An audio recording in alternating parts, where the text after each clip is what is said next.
اس موضوع پر آپ سے گفتگو ہوگی کہ کس طرح ہم اپنے خاندانی زندگی کو، اپنی معاشرتی زندگی کو خوشگوار بنا سکتے ہیں اللہ سبحانہ و تعالیٰ کی مدد کے ساتھ۔ کوشش اپنی جگہ، لیکن ہر کوشش اس وقت فائدہ مند ہو جاتی ہے جب انسان اس کے ساتھ ساتھ اللہ تعالیٰ سے دعا کرتا ہے۔ حدیث میں آتا ہے کہ اللہ سبحانہ و تعالیٰ کے نزدیک دعا سے زیادہ معزز اور کوئی چیز نہیں، یعنی سب سے زیادہ اللہ تعالیٰ جس چیز کو بندے کی ویلیو کرتے ہیں وہ دعا مانگنا ہے۔ اسی طرح ایک اور حدیث میں آتا ہے کہ دعا کرنا افضل عبادت ہے، یعنی انسان جب اللہ تعالیٰ کے آگے ہاتھ پھیلاتا ہے، اپنے دل کی پکار اپنے رب کو سناتا ہے، تو دراصل وہ عبادت کی حالت میں ہوتا ہے اور ایک افضل عبادت کر رہا ہوتا ہے۔ اس لیے کثرت کے ساتھ دعائیں کرتے رہنا چاہیے، لیکن یاد رہے کہ دعا کرنے سے پہلے اللہ سبحانہ و تعالیٰ کی تعریف ضرور کی جائے۔ اس سلسلے میں تعریف کے بے شمار کلمات ہمیں احادیث کی کتابوں میں ملتے ہیں۔ انہی میں سے ایک آتا ہے کہ آپ صلی اللہ علیہ وسلم سے سوال کیا گیا کہ کون سا کلام افضل ہے؟ آپ نے فرمایا جو اللہ نے اپنے فرشتوں اور اپنے بندوں کے لیے چنا، اور وہ ہے سبحان اللہ و بحمدہ، سبحان اللہ و بحمدہ۔ یعنی جب انسان دعا کرنا چاہے تو اس سے پہلے کچھ مرتبہ جتنا اس کا دل چاہے اللہ تعالیٰ کی تسبیح اور حمد و ثنا بیان کرے، اور بار بار تکرار کے ساتھ کہتا رہے سبحان اللہ و بحمدہ، اس کے بعد درود شریف پڑھے جتنی دیر پڑھنا چاہے، اور پھر اس کے بعد اپنی حاجت اللہ سبحانہ و تعالیٰ کے سامنے رکھے تو انشاءاللہ اس کی پریشانی دور ہوگی۔ جہاں تک گھریلو پریشانیوں کا تعلق ہے تو اس میں ہم دیکھتے ہیں کہ ہر گھر کے اندر کوئی نہ کوئی چیز ایسی ہو جاتی ہے کہ جس سے باہمی تعلقات میں بدمزگی پیدا ہو جاتی ہے۔ بعض افراد کی طبیعت میں غصہ زیادہ ہوتا ہے، بعض لوگ جھگڑالو ہوتے ہیں، بعض لوگ شکی مزاج کے ہوتے ہیں، بعض لوگوں کو اونچا بولنے کی عادت ہوتی ہے، بعض لوگ دوسروں کو مختلف باتوں پر زج کرتے رہتے ہیں، بعض لوگ اپنی ذمہ داریوں کو ٹھیک سے نہیں نبھاتے۔ تو یہ تمام چیزیں صرف نہ یہ کہ ایسے انسان کو خود بلکہ اس کے آس پاس رہنے والوں کو اذیت میں مبتلا کر دیتی ہیں۔ اب اس میں انسان بعضوں کو سمجھانے سے بھی کام لیتا ہے، دوسروں سے بھی مدد لیتا ہے، لیکن پھر بھی مسئلہ حل نہیں ہوتا۔ تو صحابہ کرام تو اپنی جوتی کا تسمہ بھی ٹوٹ جاتا تو اللہ سبحانہ تعالیٰ سے مانگتے تھے۔ تو اگر گھر کے اندر کسی قسم کی ناچاکی یا پریشانی ہے تو اس سلسلے میں بھی ہمیں اللہ تعالیٰ کی طرف رجوع کرنا چاہیے، اور پھر اس کے ساتھ ساتھ دوسرے کو جو مشکل پیدا کر رہا ہے سمجھانا بھی چاہیے۔ جہاں تک لڑائی جھگڑے کا تعلق ہے تو اسے منافقت کی علامت بتایا گیا۔ آپ صلی اللہ علیہ وسلم نے فرمایا کہ منافق کی 4 علامتیں ہیں، ان میں سے ایک بات کرے تو جھوٹ بولے، وعدہ خلافی کرے، امانت میں خیانت کرے، اور جب وہ جھگڑا کرے تو گالی دے، یعنی جھگڑتا بھی ہے اور گالی بھی دیتا ہے۔ نبی صلی اللہ علیہ وسلم نے یہ بھی فرمایا کہ اللہ کو سب سے زیادہ ناپسند آدمی وہ ہے جو بہت جھگڑالو ہے، یعنی اللہ تعالیٰ ایسے شخص سے محبت نہیں کرتے۔ اس لیے اگر آپ کسی سے بات کر رہے ہو تو اس کی بات توجہ سے سن لے۔ چھوٹی چھوٹی باتوں پر جھگڑنا اور دوسرے کے ساتھ بد اخلاقی سے پیش آنا یہ درست نہیں۔ پھر اسی طرح مومن جو ہے وہ کبھی بد اخلاق نہیں ہوتا، اور بد اخلاقی پھر منافقت کی علامت ہے۔ رسول اللہ صلی اللہ علیہ وسلم نے فرمایا تمہارے یہ نسب نامے کسی کے لیے گالی کا سبب نہیں ہے، تم سب آدم کی اولاد ہو، ایک دوسرے کے قریب ہو، دین یا عمل صالح کے علاوہ کسی وجہ سے کسی کو کسی پر کوئی فضیلت نہیں۔ آدمی کے برا ہونے کے لیے یہی کافی ہے کہ وہ فحش گو ہو، بد کلام ہو، بخیل ہو اور بزدل ہو۔ پھر اسی طرح آپس میں محبتوں کا نہ ہونا، بہن بھائیوں میں ناچاکی یا شوہر بیوی میں ناچاکی یا والدین کے ساتھ محبت کا نہ ہونا، یہ ایک طرح سے اللہ تعالیٰ کی طرف سے ایک آزمائش بھی ہو سکتی ہے اور ایک عذاب بھی ہو سکتا ہے۔ مومن تو محبت کرنے والا ہوتا ہے، اور اس شخص میں کوئی خیر نہیں جو محبت کرتا نہیں اور لوگ اس سے محبت نہیں کرتے، اور لوگوں میں سب سے زیادہ بہترین انسان وہ ہے جو لوگوں کے لیے فائدہ مند ہوتا ہے۔ تو اس لیے بہت ضروری ہے کہ خاندان کے اندر باہم محبت پائی جائے۔ گھریلو زندگی خوبصورت ہو جاتی ہے اگر آپس میں ایک دوسرے سے پیار، محبت اور ہمدردی کے جذبات پائے جاتے ہیں۔ پھر اسی طرح بعض اوقات گھریلو زندگی میں بدگمانیاں بہت تکلیف دیتی ہیں، یا گھر کے کچھ افراد سنی سنائی باتوں پر یقین کرتے ہوئے دوسروں کے خلاف بدگمانی پال لیتے ہیں، تو اس سے بھی پرہیز کرنے کی ضرورت ہے۔ اسی طرح گھریلو پریشانیوں میں گھر کا تنگ ہونا بھی ایک عذاب کی شکل ہے، اس لیے نبی صلی اللہ علیہ وسلم نے ہر وضو کرنے کے بعد جو دعا سکھائی اس میں خاص طور پر یہ دعا آتی ہے کہ اللہ میرے گھر میں وسعت پیدا کر دے، یعنی ایک تو دلوں میں وسعت ہو اور دوسرا یہ ہے کہ جگہ بھی کشادہ ہو۔ رسول اللہ صلی اللہ علیہ وسلم نے فرمایا 3 چیزیں بدبختی میں سے ہیں: عورت جب تو اسے دیکھے تو وہ تجھ کو بری لگے اور وہ تجھ پر اپنی زبان چلائے، اور اگر تو اس سے غائب ہو تو وہ اپنے نفس کی اور تیرے مال کی حفاظت نہ کرے۔ دوسرے، مریل سواری کہ اگر تو اسے مارے اور چلائے تو تجھ کو تھکا دے، اور اگر اسے چھوڑ دے تو تجھے جلد تیرے ساتھیوں تک نہ پہنچائے، اور ایسا گھر جو تنگ اور کم سہولتوں والا ہو۔ تو اس لیے اگر انسان ایسی کسی تکلیف میں مبتلا ہے تو اس کا حل بھی یہی ہے کہ کوشش کے ساتھ ساتھ انسان دعا کرے۔ اسی طرح خرچ میں کمی، وسائل میں کمی، مال میں کمی، یہ تمام چیزیں بھی عموماً گھروں کے اندر جھگڑے پیدا کر دیتی ہیں۔ کھانے پینے کی قلت، بنیادی ضروریات کا پورا نہ ہونا، تو ایسی صورت میں بھی انسان اللہ تعالیٰ کی طرف رجوع کرے،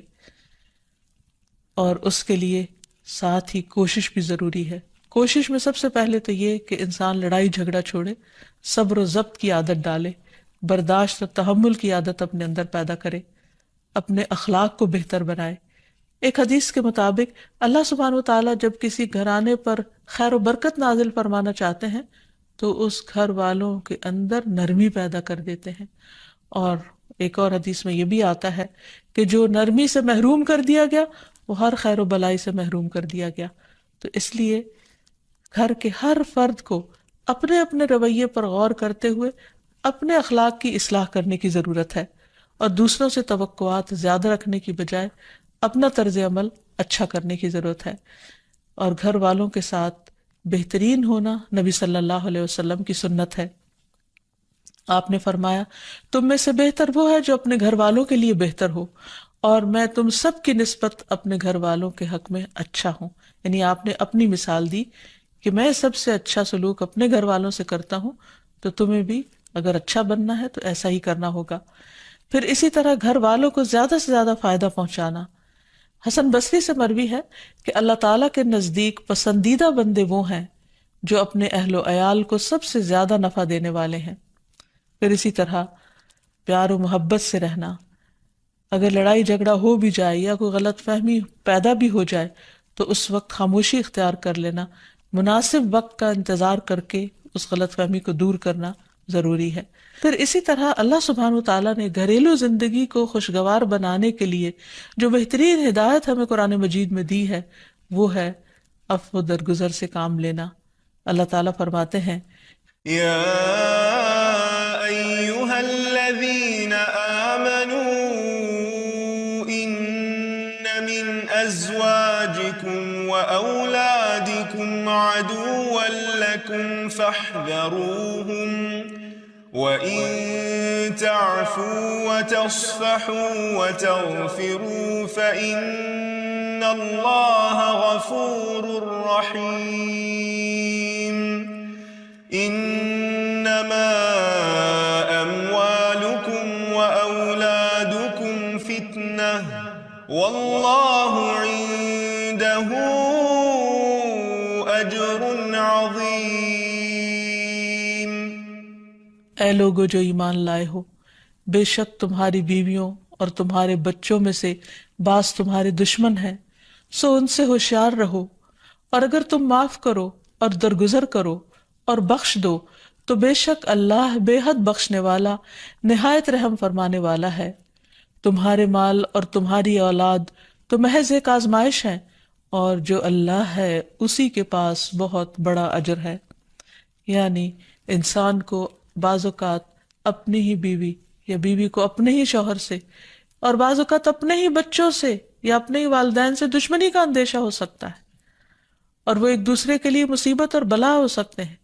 لیکن ایسی صورت میں بھی انسان کا گزارا نہیں ہو سکتا جب تک ایک دوسرے کو معاف نہ کرے.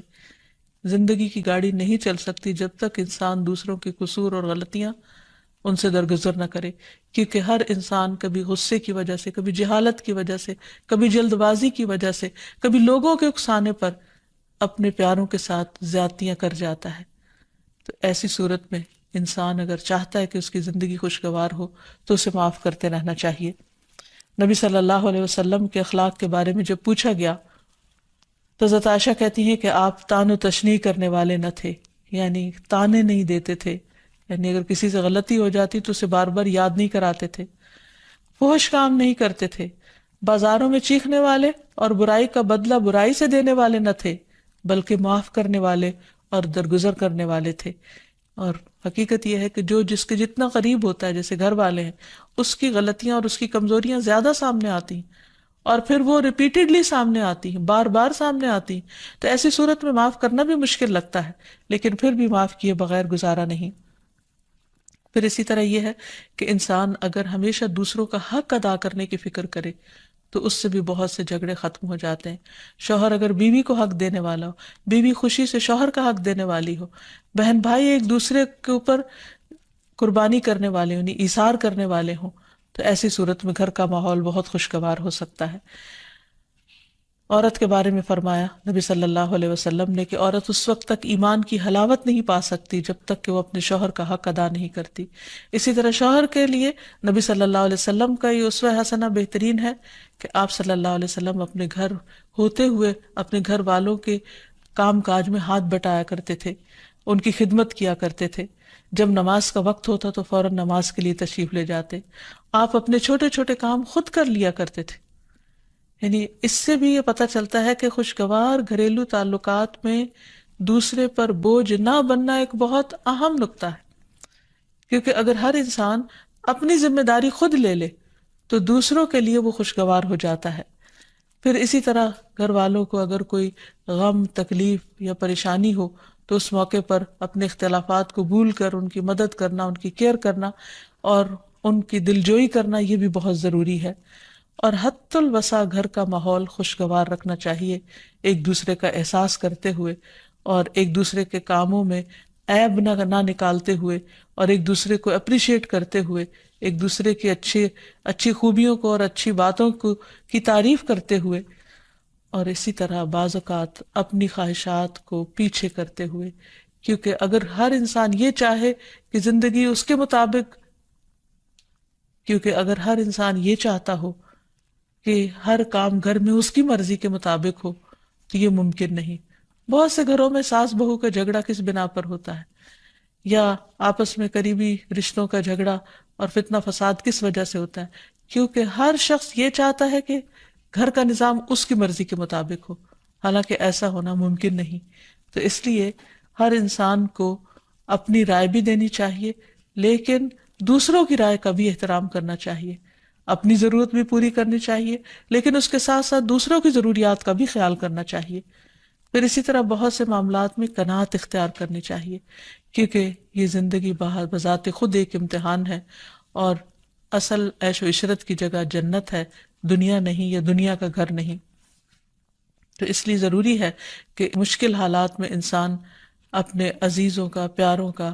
گھر والوں کا ساتھ دے، ان کی مدد کرے. مثلا شوہر کے اگر معاشی حالات تنگ ہیں تو بیوی ناجائز مطالبات نہ کرے. اسی طرح اگر بیوی بیمار ہے تو شوہر اس سے بہت زیادہ گھر کے کام کا مطالبہ نہ کرے. تو ایک دوسرے کے حالات کی رعایت کرتے ہوئے اگر انسان ایک دوسرے سے توقعات رکھے تو اس سے بھی حالات بہت خوشگوار ہو سکتے ہیں. اور پھر یہ کہ ہمیشہ دوسروں کی چھوٹی چھوٹی ایفرٹ پر ان کے لیے شکر گزاری کے جذبات ہونے چاہیے. مثلاً اگر کوئی آپ کو گھر میں پانی پلا دے تو آپ اس پر بھی شکریہ بولیں. ہم عام طور پر اگر گھر سے باہر کہیں ہوتے ہیں اور کوئی ہمارے ساتھ تھوڑے سا بھی احسان کا معاملہ کرے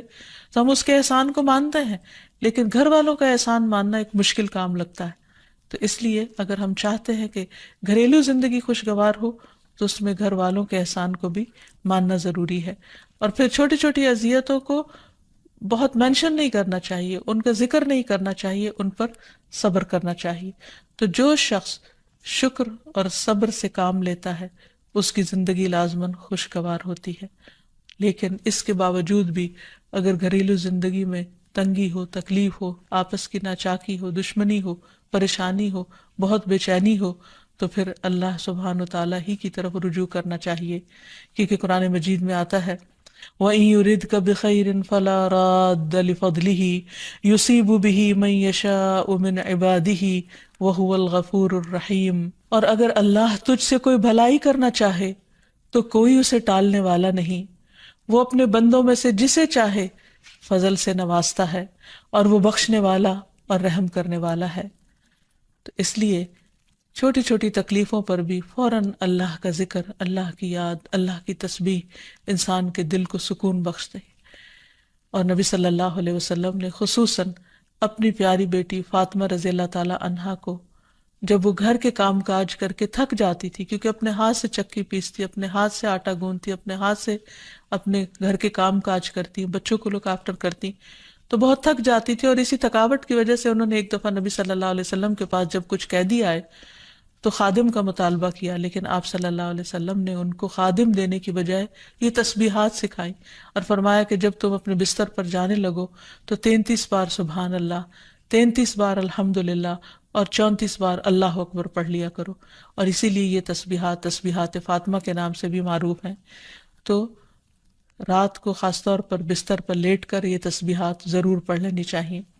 کیونکہ یہ گھریلو کام کاج کی تھکاوٹ کا بہترین علاج ہے اور خادم کی جگہ کفایت کرنے والی دعائیں ہیں۔ پھر اسی طرح گھر میں وسعت اور کشادگی کی دعا، اللہم اغفر لی ذنبی ووسع لی فی داری وبارک لی فی رزقی، اے اللہ میرے گناہ معاف کر دے، میرے گھر میں وسعت پیدا کر دے، اور میرے رزق میں برکت عطا کر دے۔